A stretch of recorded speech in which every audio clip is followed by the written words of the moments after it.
ಚುನಾವಣೆ ಬಂದಾಗ ಮಾತ್ರ ರಾಜಕಾರಣಿಗಳಿಗೆ ಜನಪ್ರತಿನಿಧಿಗಳಿಗೆ ಪ್ರತಿ ಹೋಬಳಿಗಳು ಗ್ರಾಮಗಳು ನೆನಪಾಗುತ್ತೆ. ಆದರೆ ಆ ಗ್ರಾಮಗಳಲ್ಲಿ ಹೋಬಳಿಗಳಲ್ಲಿ ಏನ್ ಸಮಸ್ಯೆ ಇದೆ ಅಂತ ಮಾತ್ರ ಅರ್ಥ ಆಗೋದಿಲ್ಲ. ಆ ಸಮಸ್ಯೆಗಳನ್ನ ಮೀರಿ ತಮ್ಮ ಕರ್ತವ್ಯ ಪ್ರಜ್ಞೆಯನ್ನ ಮೆರೆಯೋದಕ್ಕೆ ಹಲವು ಜನ ಮುಂದೆ ಬರ್ತಾರೆ. ಉತ್ತರ ಕನ್ನಡ ಜಿಲ್ಲೆಯಲ್ಲಿಯೂ ಕೂಡ ಅದೇ ರೀತಿಯ ಒಂದು ದುಸ್ಥಿತಿ. ದೋಣಿಯ ಮೂಲಕ ಆಗಮಿಸಿ ಮತದಾನ ಮಾಡಿದ್ದಾರೆ. ಅಂಕೋಲಾದ ಹಿಚ್ಕಡ ಕೂರ್ಡೆ ಗ್ರಾಮದಲ್ಲಿ ಈ ರೀತಿಯ ಒಂದು ಘಟನೆ ನಡೆದಿರೋದು. ಸುಮಾರು 65 ಮತದಾರರಿರುವಂತಹ ಕೊರವೆ ಗ್ರಾಮ ಇದು. ಈ ಗ್ರಾಮದಲ್ಲಿ ಒಂದು ಸಾರಿಗೆ ವ್ಯವಸ್ಥೆಯೂ ಕೂಡ ಇಲ್ಲ. ದೋಣಿಯ ಮೂಲಕವೇ ಬಂದು ಗ್ರಾಮಸ್ಥರು ಮತದಾನವನ್ನ ಮಾಡಿದ್ದಾರೆ. ಸೇತುವೆಗಾಗಿ ಮನವಿಯನ್ನ ಮಾಡಿಕೊಂಡ್ರೂ ಕೂಡ ಯಾವುದೇ ರೀತಿಯ ಪ್ರಯೋಜನ ಆಗಿಲ್ಲ. ಮಳೆಗಾಲದಲ್ಲಿ ದ್ವೀಪ ತೊರೆಯಬೇಕಾದಂತಹ ಪರಿಸ್ಥಿತಿಯೂ ಕೂಡ ಅಲ್ಲಿ ನಿರ್ಮಾಣ ಆಗುತ್ತೆ. ಈಗ ಮತದಾನಕ್ಕೆ ಬರಬೇಕು ಅಂದ್ರೂ ಕೂಡ ಅವರು ದೋಣಿಯ ಮೂಲಕ ಬಂದು ಮತ ಚಲಾಯಿಸಿದ್ದಾರೆ. ಸೇತುವೆ ಕಟ್ಕೊಡಿ, ಒಂದು ಸೇತುವೆ ಆದರೆ ನಮಗೆ ಬಹಳ ಅನುಕೂಲ ಆಗುತ್ತೆ ಅಂತ ಪರಿಪರಿಯಾಗಿ ಜನಪ್ರತಿನಿಧಿಗಳನ್ನ ಬೇಡ್ಕೊಳ್ತಾ ಇದ್ರು ಕೂಡ, ನಿರಂತರವಾಗಿ ಮನವಿಯನ್ನ ಮಾಡ್ಕೊಳ್ತಾ ಇದ್ರು ಕೂಡ ಯಾವುದೇ ರೀತಿಯ ಪ್ರಯೋಜನ ಆಗಿಲ್ಲ. ದೋಣಿಯ ಮೂಲಕ ಬಂದು ಮತದಾನ ಮಾಡಿ ಮತ್ತೆ ತಮ್ಮ ತಮ್ಮ ಕೆಲಸಗಳಿಗೆ ಮರಳುತ್ತಾ ಇದ್ದಾರೆ. ನೋಡಿ, ದೃಶ್ಯಗಳಲ್ಲಿ ತಾವು ಗಮನಿಸ್ತಾ ಇದ್ದೀರಿ. ಕೊರವೆ ಅನ್ನುವಂಥ ಗ್ರಾಮ, ಅಲ್ಲಿ ಮತದಾನದ ಮೂಲಕ ಯಾವ ರೀತಿ ಒಂದ್ ಕಡೆ ಜಾಗೃತಿ, ಮತ್ತೊಂದು ಕಡೆ ತಮ್ಮ ಸಮಯ ಪ್ರಜ್ಞೆ ಮತ್ತು ಕರ್ತವ್ಯ ಪ್ರಜ್ಞೆ ಏನು ಅನ್ನೋದನ್ನ ಅವರು ತೋರಿಸಿಕೊಟ್ಟಿದ್ದಾರೆ. ಎಷ್ಟೋ ಜನ ಮತದಾನದಿಂದ ದೂರ ಉಳಿತಾರೆ, ಆದರೆ ದೋಣಿಯ ಮೂಲಕವಾದರೂ ಬಂದರೂ ಸರಿಯೇ ನಾವು ನಮ್ಮ ಹಕ್ಕನ್ನ ಚಲಾವಣೆ ಮಾಡ್ತೀವಿ ಅನ್ನುವಂತಹ ಸಂದೇಶವನ್ನ ಇವರು ಕೊಟ್ಟಿದ್ದಾರೆ. ಇದರ ಜೊತೆಗೆ ಜನಪ್ರತಿನಿಧಿಗಳಿಗೆ ಯಾವ ರೀತಿ ಇವರು ಸಂದೇಶವನ್ನ ಕೊಡ್ತಾ ಇದ್ದಾರೆ ಅಂತಂದ್ರೆ, ನಾವು ಸಂಬಂಧಪಟ್ಟ ಅಧಿಕಾರಿಗಳಿಗೆ, ನಮ್ಮನ್ನ ಆಳುವಂಥವರಿಗೆ ನಿರಂತರವಾಗಿ ಮನವಿಯನ್ನ ಮಾಡಿಕೊಡ್ತಾ ಇದ್ದೀವಿ, ಒಂದು ಸೇತುವೆಯನ್ನ ಕಟ್ಟಿಸಿಕೊಡಿ ಅಂತ. ಆದ್ರೆ ಈವರೆಗೂ ಯಾರು ಸೇತುವೆಯನ್ನ ಕಟ್ಟಿಕೊಟ್ಟಿಲ್ಲ. ಎಷ್ಟೇ ಮನವಿಯನ್ನ ಮಾಡಿಕೊಂಡ್ರು ಯಾವುದೇ ರೀತಿಯ ಪ್ರಯೋಜನ ಆಗಿಲ್ಲ ಅಂತ ತಮ್ಮ ನೋವನ್ನ ತೋಡಿಕೊಳ್ತಾರೆ ಈ ಊರಿನ ಗ್ರಾಮಸ್ಥರು. ಇದಷ್ಟೇ ಅಲ್ಲ, ಹೆಚ್ಚಿನ ಮಳೆ ಆದ್ರೆ ಸಾಕಷ್ಟು ತೊಂದರೆಯೂ ಕೂಡ ಇವರು ಅನುಭವಿಸಬೇಕಾದಂತಹ ಪರಿಸ್ಥಿತಿ, ಊರನ್ನ ಬಿಡಬೇಕಾದಂತಹ ಪರಿಸ್ಥಿತಿಯೂ ಕೂಡ ಬಂದಿರುತ್ತಂತೆ. ಪ್ರತಿ ಬಾರಿಯೂ ಚುನಾವಣೆ ಬಂದಾಗ ಗ್ರಾಮೀಣ ಪ್ರದೇಶಗಳ ನಾಗರಿಕರು ಚಾಚು ತಪ್ಪದೆ ಮತದಾನ ಮಾಡ್ತಾರೆ. ಆದರೆ ಗ್ರಾಮೀಣ ಭಾಗದ ನಾಗರಿಕರ ಸಮಸ್ಯೆಗೆ ಸ್ಪಂದನೆ ಸಿಗ್ತಾ ಇಲ್ಲ ಎಂಬುದಕ್ಕೆ ಉದಾಹರಣೆ ಅಂಕೋಲ ತಾಲೂಕಿನ ಕೂರ್ವೆ ಗ್ರಾಮಸ್ಥರು.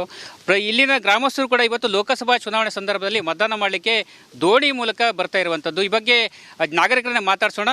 ತಾವೀಗ ಮತದಾನ ಮಾಡ್ತಾ ಇದ್ದೀರಿ, ಹೇಗೆ ಬಂದ್ರಿ ತಾವು? ದೋಣಿ ಮೇಲೆ ಬಂದಾಯ್ತು, ನಮ್ಮ ಸ್ವಂತ ದೋಣಿ ಮೇಲೆ ಬಂದಾಯ್ತು. ಪ್ರತಿ ಬಾರಿ ಹೀಗೆನಾ? ಪ್ರತಿ ಅಷ್ಟು ಸಲ ಹಿಂಗೆ ತಿರುಗಾಡೋದು ದೋಣಿ ಮೇಲೆ. ಹೌದು, ಸಾಮಾನ್ಯ ಒಂದು ತರೋದ್ರು ಅಂಕೋಲ ಹೋಗೋದು, ಏನಾದರೂ ನಮ್ಮ ಕೆಲಸ ಬೇಕಾದ್ರೆ ನಾವು ಹೋಗುತ್ತಾ ದೋಣಿ ಮೇಲೆ ಹೋಗೋದು. ಹೌದು. ಇಲ್ಲಿ ನಿಮ್ಮ ಗ್ರಾಮಸ್ಥರು ಏನೇನು ಸಮಸ್ಯೆಗಳನ್ನ ಎದುರಿಸ್ತಾ ಇದ್ದಾರೆ? ಇಲ್ಲೇ ದೋಣಿ ಕೊಡೋದಿಲ್ಲ. ಮೊದಲು ತಾರಿ ಇತ್ತು, ತಾರಿ ಇಲ್ಲ. ಈಗ 4-5 ವರ್ಷದ ಮೇಲೆ ಆಯ್ತು. ಬ್ರಿಡ್ಜ್ ಮಾಡ್ಕೊಡ್ತೀವಿ ಹಂಗೆ ಹೇಳ್ತಾ ಹೋದ್ರು. ಈಗ ನೆರಾವಳಿ ಬಂದಾಗ 3 ಸಲ ಬಂದಿತ್ತು, ಹಾಳು ಬಂದಾಗ ಅವಾಗದು ಬ್ರಿಡ್ಜ್ ಮಾಡ್ಕೊಡ್ತೇವೆ ಅಂದಿದ್ರು, ಮಾಡಲಿಲ್ಲ. ಯಾವಾಗಲೂ ಸಮಸ್ಯೆ ಇದ್ದಿದೆಯಾ? ಒಂದಿಗೆ ಆರಾಮ ಇಲ್ಲದ್ರು ನಾವು ದೋಣಿ ಮೇಲೆ ತಗೊಂಡು ಹೋಗ್ಬೇಕು, ಸರಿಯಾಗಿ ಆದ್ರೂ ದೋಣಿ ಮೇಲೆ ತಗೊಂಡೇ ಹೋಗ್ಬೇಕು. ಹೌದು, ಭಾಳ ಕಷ್ಟ ಆಗ್ತದೆ. ನಾವು ಸಂತೆ ಹೋಗೋದ್ರು, ವಾರಿ ಹೋಗೋದು, ಎಲ್ಲ ಹೋಗೋದ್ರು, ಪೇಟೆ ಹೋಗೋದಾದ್ರು ಆ ದೋಣಿ ಮನೆ ಹಚ್ಚಿ ದಾಟಬೇಕು. ಮತ್ತೆ ನಮ್ಮ ಯಜಮಾನರು ಇದ್ರೆ ಹೋಗೋದಿಲ್ಲ. ನಿಮ್ಮ ಸಮಸ್ಯೆ ಇದ್ರು ಕೂಡ ಬಹಳ ಖುಷಿಯಿಂದ ಬಂದು ಓಟ್ ಮಾಡ್ತಾರೆ. ಹೌದು, ಓಟ್ ಮಾಡ್ತಾರೆ. ನಾವು ಓಟ್ ಮಾಡ್ತೀವಿ. ಏನು ಮಾಡ್ಬೇಕಂತ ಹೇಳ್ತೀರಿ ನಮ್ಗೆ ಒಂದು ಬ್ರಿಡ್ಜ್ ಮಾಡ್ಕೊಟ್ರೆ ಸಾಕಾಗಿತ್ತು ನಮ್ಗೆ ಅಷ್ಟೇ. ಓಡಾಡ್ಲಿಕ್ಕೆ. ಇದು ಕೂರ್ವೆ ಗ್ರಾಮದ ನಾಗರಿಕರು ಹೇಳುವಂಥ ಮಾತು. ಒಟ್ಟಿನಲ್ಲಿ ತಮ್ಮ ಸಮಸ್ಯೆಗಳ ಬಗ್ಗೆ ತಾವು ಪ್ರತಿ ವರ್ಷವೂ ಅಧಿಕಾರಿಗಳ ಮುಂದೆ, ಜನಪ್ರತಿನಿಧಿಗಳ ಮುಂದೆ ಹೇಳ್ತಾ ಇದ್ದೀವಿ. ಆದರೆ ಸಮರ್ಪಕವಾದ ಸೇತುವೆ ಈವರೆಗೂ ಆಗಿಲ್ಲ. ಹೀಗಾಗಿ ನಮ್ಮ ಮತದಾನ ಹಕ್ಕನ್ನು ನಾವು ಮಾಡಲೇಬೇಕು, ಆ ಕಾರಣಕ್ಕೆ ಮಾಡ್ತಾ ಇದ್ದೇವೆ ಎಂಬ ಅಭಿಪ್ರಾಯ ವ್ಯಕ್ತಪಡಿಸ್ತಾ ಇರುವಂಥದ್ದು. ಕ್ಯಾಮರಾ ಪರ್ಸನ್ ಕಿಶನ್ ಗುರು ಜೊತೆ ನಾನು ಶೇಷಗಿರಿ ಮುಂಡಳ್ಳಿ, ರಿಪಬ್ಲಿಕ್ ಕನ್ನಡ, ಕಾರವಾರ. ಹಂತದ ಮತದಾನ ಇವತ್ತು ನಡೀತಾ ಇದೆ. ಪ್ರಧಾನಿ ನರೇಂದ್ರ ಮೋದಿ ಅವರು ಹಾಗೆ ಕೇಂದ್ರ ಗೃಹ ಸಚಿವ ಅಮಿತ್ ಶಾ ಕೂಡ ತಮ್ಮ ಮತದಾನದ ಹಕ್ಕನ್ನು ಚಲಾಯಿಸಿದ್ದಾರೆ. ಪ್ರಜಾಪ್ರಭುತ್ವದ ಹಬ್ಬವನ್ನ ಉತ್ಸವದ ರೀತಿಯಲ್ಲಿ ಆಚರಿಸುವಂತೆ ಪ್ರಧಾನಿ ಕರೆ ಕೂಡ ನೀಡಿದ್ರು. ಇದರ ಒಂದು ಸ್ಪೆಷಲ್ ರಿಪೋರ್ಟ್ ನಿಮ್ಮ ಮುಂದೆ.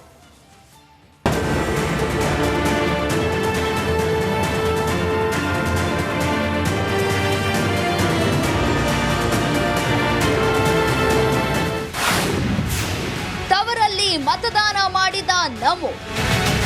ಲೋಕಸಭೆ ಚುನಾವಣೆಯ 3ನೇ ಹಂತದ ಮತದಾನ ನಡೆಯಿತು.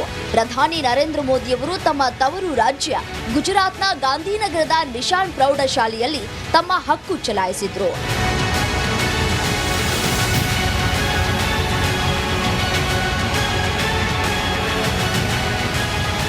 ಗಾಂಧಿನಗರದ ರಸ್ತೆಯಲ್ಲಿ ಅಮಿತ್ ಶಾ ಜೊತೆ ಬಂದ ಮೋದಿ ಜನರತ್ತ ಕೈ ಬೀಸಿದ್ರು. ಮತದಾನ ಮಾಡಿದ ನಂತರ ಪ್ರಧಾನಿ ಶಾಹಿ ತೋರಿಸಿ ಮತದಾನ ಮಾಡುವಂತೆ ಪ್ರೇರೇಪಿಸಿದ್ರು. ಬಳಿಕ ಕಾರ್ಯಕರ್ತರು, ಅಭಿಮಾನಿಗಳು ಬಿಡಿಸಿದ ಚಿತ್ರಕ್ಕೆ ಮೋದಿ ಹಸ್ತಾಕ್ಷರ ಹಾಕಿದ್ರು. ಇನ್ನು ರಸ್ತೆ ಬದಿಯಲ್ಲಿ ನಿಂತಿದ್ದ ದಿವ್ಯಾಂಗರೊಬ್ಬರ ತಲೆ ಸವರಿದ್ರು. मैं देशवासियों को विशेष रूप से आग्रह करूंगा कि लोकतंत्र में मतदान ये सामान्य दान नहीं है। हमारे देश में दान का एक महात्म्य है।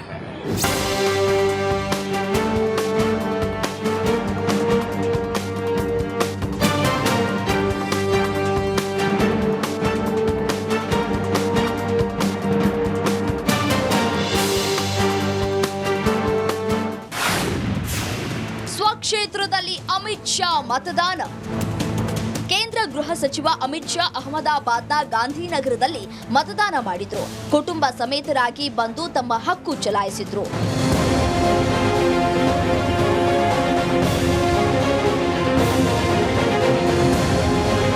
ಒಟ್ಟಾರೆ ಪ್ರಜಾಪ್ರಭುತ್ವದ ದೊಡ್ಡ ಹಬ್ಬದಲ್ಲಿ ಸ್ವತಃ ಪ್ರಧಾನಿ ಮೋದಿ, ಗೃಹ ಸಚಿವ ಅಮಿತ್ ಶಾ ತಮ್ಮ ಹಕ್ಕು ಚಲಾಯಿಸಿ ಭಾರತ ಮತದಾನ ಮಾಡು ಎಂದು ಕರೆ ಕೊಟ್ಟಿದ್ದು ವಿಶೇಷ.